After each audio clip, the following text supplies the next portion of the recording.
Hello friends and fellow bibliophiles, welcome back to Cats and Novel Adventures. In today's video, I am sharing a vlog of my first themed week of GarbAugust. I had a choice between category romance or men's adventure, and I chose A Candlelight Ecstasy Romance, Love Beyond Reason by Rachel Ryan for this first week. And I had so many fun activities this week, so I hope you enjoy coming along on my first GarbAugust adventure.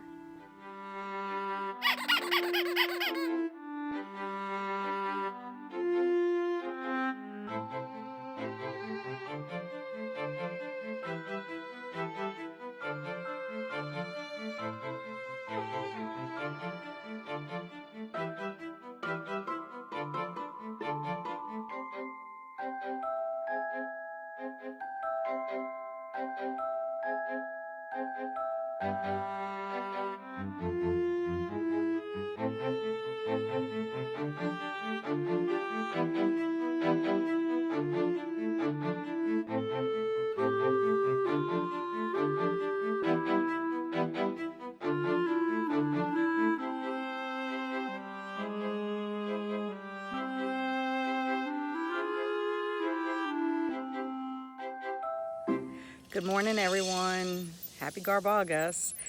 This was the day I was supposed to be starting my romance, and instead I am about to put my hand in a rabbit hole because last night we had a little bunny, eyes not even open yet, wandering outside its burrow, and I had to call a rehabber. We put the bunny back in the hole and we spread some flour out in front to see if mom would come back, and it has not been disturbed, the flour that is, except that they have some ants in the flour, which go figure, I didn't think ants would like flour. The rehabber has instructed me that I can try to look in the hole and see if I can check on the baby, because if mom is not coming back to feed the baby, then it's possible I will have to bring the baby to the rehabber. But wish me luck. I know this looks a little strange, but this is the barrier that my husband put up around where the burrow is. We have a tree left over from Ida, unfortunately, and this is the root part of it. The root ball is what they call it. But the babies are inside a hole, which of course it's a rabbit burrow, but anyway, it's down up in here and I see movement. I don't know if I can get into that, but I'm about to move everything so I can get closer. As you can see, that's where the flower is. No footprints from the mama, so I need to go into that hole. I see a little movement. I don't think you can, and then I'm gonna have to check on the baby. I don't know if you can see it. There is actually two babies in there that I can see. There's two of them. I don't know if you can see them. Anyway, their eyes are not open yet and they're a little jumpy. So I'm gonna send the rehabber the video so that she can tell me what to do.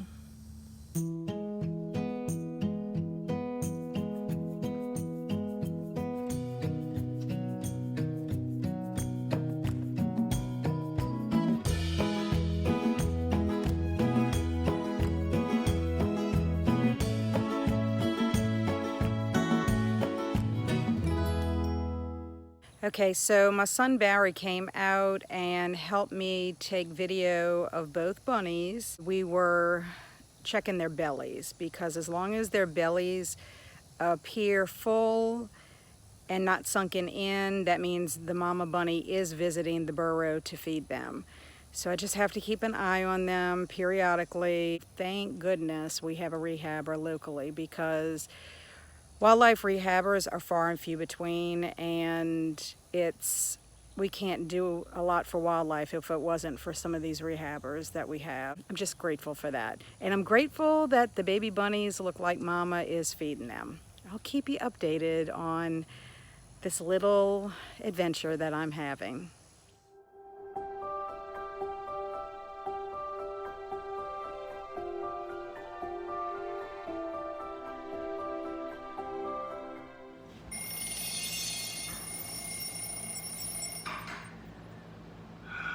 It's GarbAugust.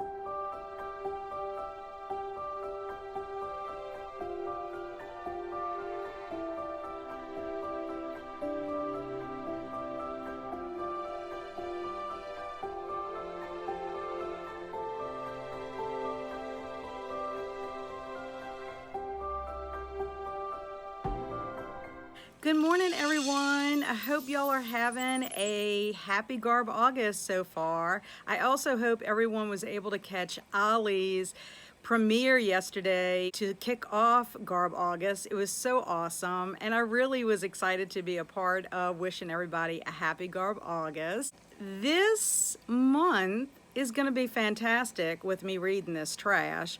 I've already started off right out the gate with the theme of reading the romance, and I hate to admit that I'm already hooked on this book, but it is A Candlelight Ecstasy Romance, Love Beyond Reason by Rachel Ryan. And let me tell you something, the first chapter felt like a novel in itself. So much happened in it. It is about a woman named Catherine Adams who has a sister named Mary who married into a very wealthy family. Mary's 7 months pregnant, and her husband, Peter Manning, is tragically killed. Well, he was a jerk anyway, but because of the accident that happens to him, it puts her into premature labor. She ends up going to the hospital. There's a tragedy there. The baby is fine. Catherine ends up being the mom of Mary's baby. However, the Mannings are very wealthy, and they are determined that they are going to take the baby. This prissy lawyer tells Catherine that she's not capable of giving the baby the lifestyle it deserves. So Catherine ends up taking the baby, and they haul ass out of Colorado and go to Texas, where she and Mary were originally from. Let me tell you, that first chapter, whew, I couldn't believe it. It felt like a novel in itself. But I have to say, the writing is hilarious. I just have to share a couple of passages with you. It's just too much. So first of all, Catherine thinks that she has pulled this off, and she's got her story down pat. She and the baby are doing pretty well, and guess who ends up at her doorstep?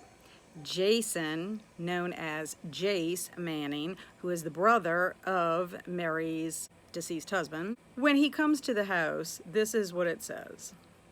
Had she been about to say anything else, it would have been impossible. The man who filled the doorway was the most spectacular-looking man she had ever seen. If his size weren't enough to distinguish him, certainly the raven black hair and startling blue eyes would have been. He gave Catherine the same intent inspection she was giving him, and his sensual mouth curved into an amused grin when he looked in her disheveled state. So funny. Then there's another scene later on. I just thought this was hilarious. They're at a dance. You'll have to read the story to find out how they made it to this dance. They're dancing, and it says, the hand that held her to him with fingers spread out wide on her back was like a brand that scorched her skin.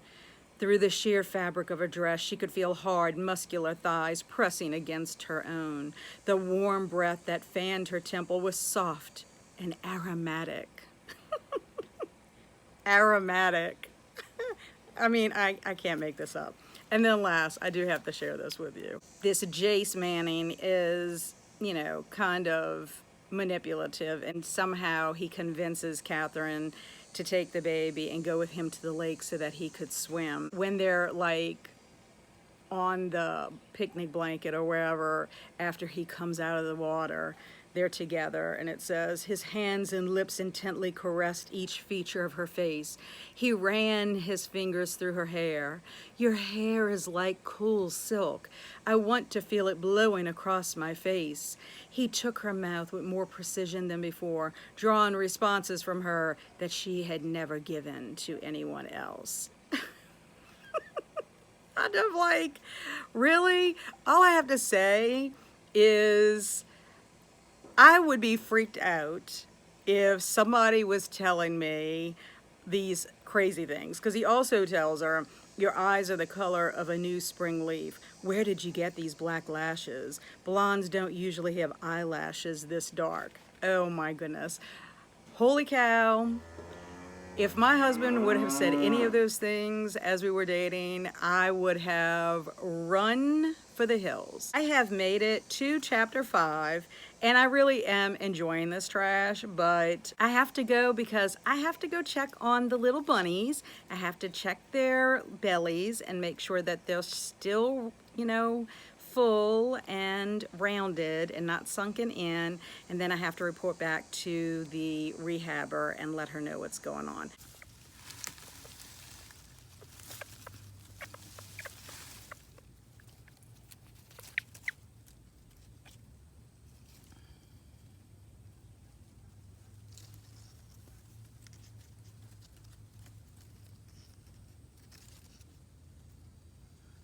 Okay, this is baby number 1, and baby number 1 looks like its belly is fine.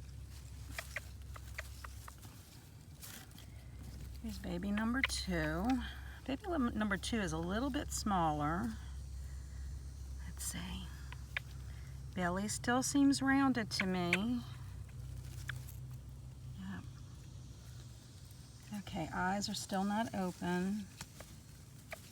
Oh, they're so cute. Okay, I'm sorry, babies. Let me cover y'all up. Hey everyone, I just wanted to do a little quick check-in with you. I sent the video that I took of the baby squirrels to the rehabber, showing her their bellies, and she said they look good, so we are both excited. I also got myself cleaned up and went and filmed my wrap-up video for July, which I'm super excited about that. It will be the earliest I ever get a wrap-up video out before the end of the month. And let's see what else. Oh, I am having sprints this evening, so hopefully I will be able to finish my romance book. I'm on chapter 5, as I told you previously, and I am about to head out. I'm driving to my parents' home because I am taking my mom to her follow-up doctor appointment. So we'll see how that goes, but that's an hour there, a little time in the doctor's office, and an hour back. But anyway, I'll check in with y'all later. Okay, I am back home from taking my mom to the doctor. While I was gone, it rained profusely here. We had thunderstorms. So I'm checking on my baby bunnies just to see, but I see that they're uncovered. If I can get something dry to put over them, because I hate for them to be exposed like this. I think we're supposed to have more rain coming, but checking on them before I go live with my sprints. So I'll give you an update soon. I just have to tell y'all, I had to stop reading my book, and I don't even know if I can finish. It's terrible. And I'm on chapter 10, and there's only 12 chapters. But what this guy, Jace Manning, has done has infuriated me. I just cannot believe how manipulative and terrible he is, and I feel so sorry for Catherine Adams, but part of me is like, you should have known better. You should have known better. You should not have let him trick you and made you feel fearful. You ran away one time, you could have done it again. I'm mad right now because I'm like,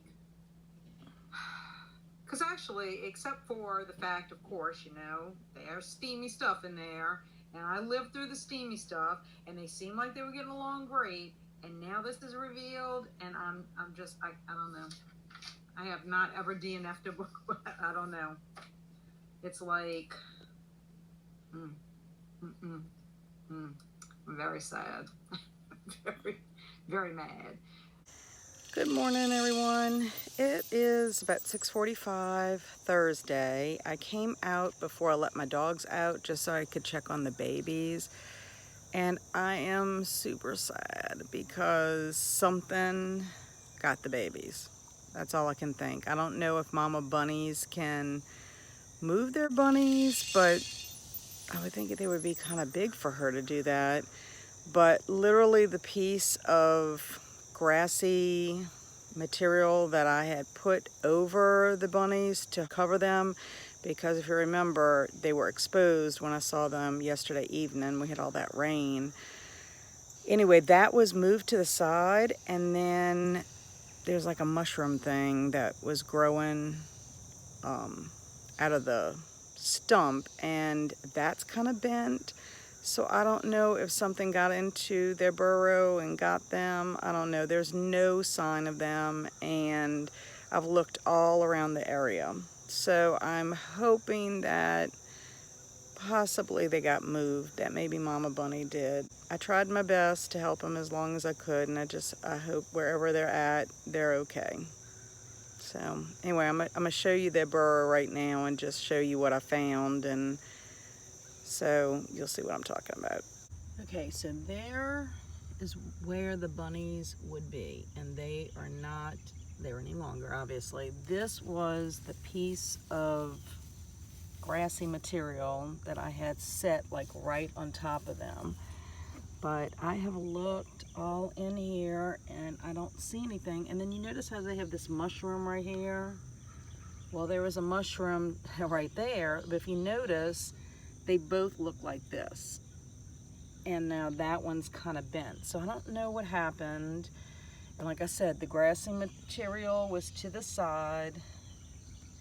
The babies are gone. But I do notice they have this like fur kind of stuff on here. So I don't know if that's from Mama Bunny. I don't know. But like I said, they're not here, and I just hope that they're okay wherever they're at. I contacted the rehabber and sent her the video of my evidence that I found about the baby bunnies being taken away or disappearing. And she seems to think that the Mama Bunny didn't move them, that they generally don't do that. But again, we don't really know. She's pretty sad about it, just like I am, because the mama was doing so well with the babies, coming back and feeding them. But she did tell me to still keep an eye out just in case they wandered on their own. I have to go to the South Shore again today to meet with my parents and my cousin Danny and his wife Patty, who are in from Ohio. We're having lunch together. We had made these plans weeks and weeks ago.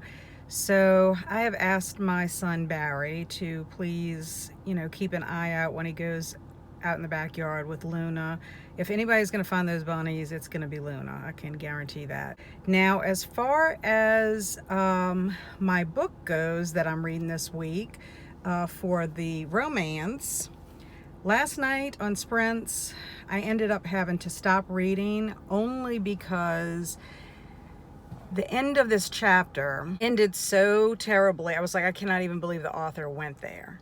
But let me give some props to the author, because it was a misunderstanding. Let's just put it that way. And we discover some stuff about Jace Manning. I ended up finishing, because I was about ready to DNF, but I had 46 pages left. And I think I had 3 chapters. And I'm like, I've made it so far. I hate to just throw in the towel. But I went ahead and continued. A couple of things happened. I think Catherine Adams kind of overreacted a little bit, because of course there was another woman involved who happened to be an ex-wife. And I get it, because Catherine Adams, she just had no experience when it came to the romance department. And even though I found him, as well as a lot of the men in the novel, aggressive, I don't, that's just not something I like to see. She did kind of, I think, because of her naivete in that department, she just made some decisions that could have cost her a future, I guess, is the best way to put it. I will say that it did end happily. Maybe their future will be great with the little baby Allison. I don't know. But I have not decided how I'm going to rate it yet. Before the end of this vlog, I will come up with a rating. I have to think about it because, you know, it wasn't the most well-written book. The dialogue is not the best. You know, I hate to rate a book on the fact that I don't like steaminess. I mean, I chose to read the book knowing that it had the possibility. So how can you rate a book low when that's just not your, you know, your jam?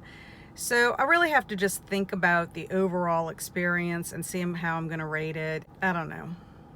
I don't know how to rate it, really. I mean, I didn't like the men in the novel. They're very despicable. I was invested in Catherine's story, and I did feel for Mary, her sister, and what she had to go through.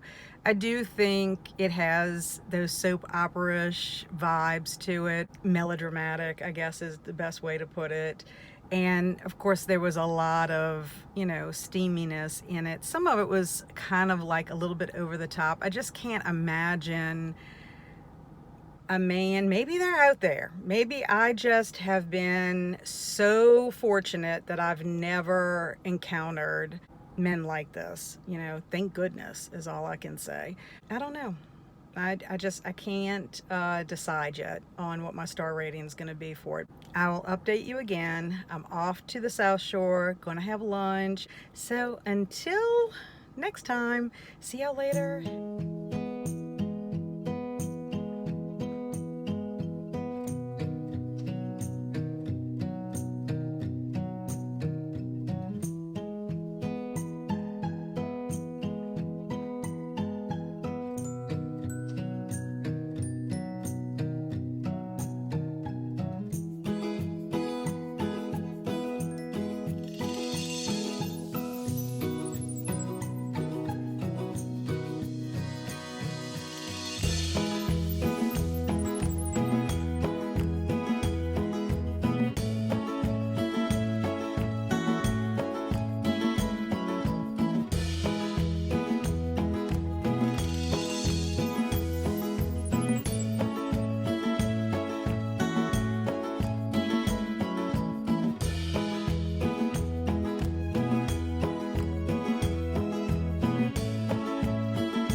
Good morning, everyone. It is Sunday, August 6th, and it is the last day of the first theme week of GarbAugust.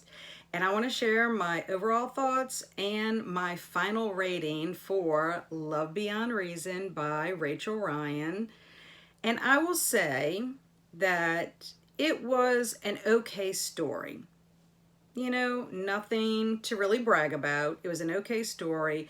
I will admit, after the first chapter, I was kind of hooked because it was intriguing. I really wanted to know what was going to happen to Catherine Adams. She was the most interesting character in the entire book.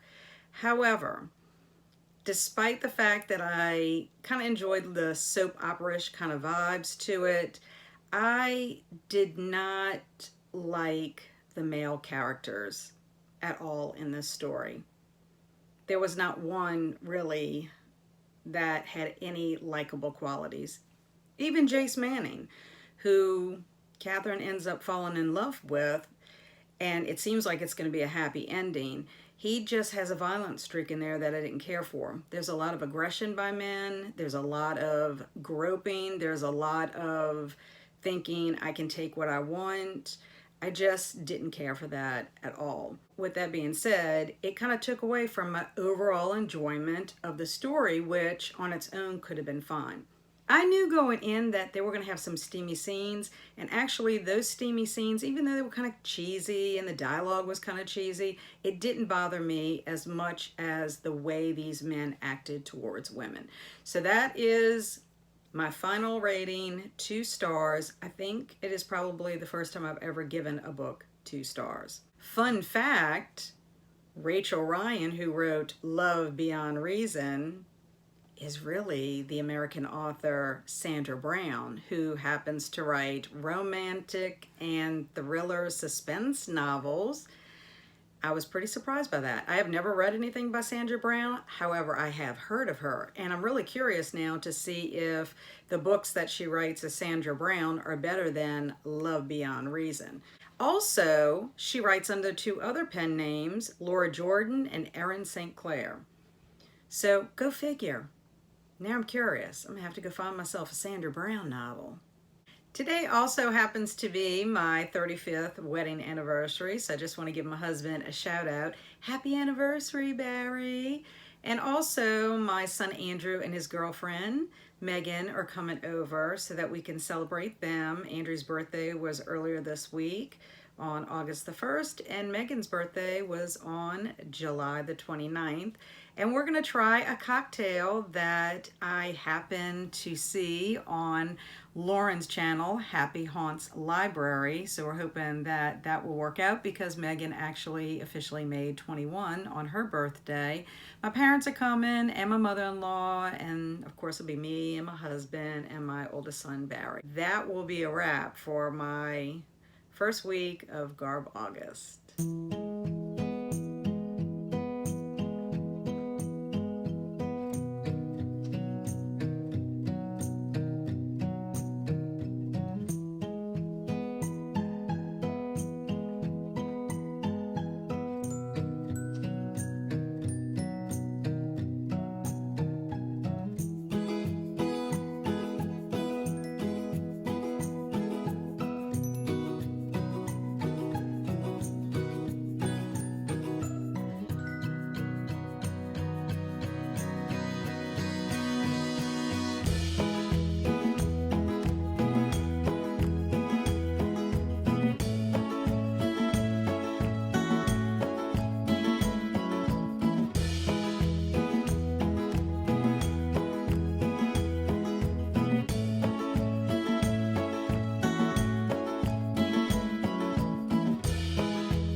Tastes like grape soda. Good? Ooh. It is. I don't taste the alcohol, which makes it dangerous. dangerous. Grape is my worst flavor. It just tastes like Fanta a little bit. Because you put milk in it, so you have to drink it before it curdles. Happy birthday to you. Happy birthday to you. Happy birthday, dear Megan. Happy birthday to you. And don't blow it over.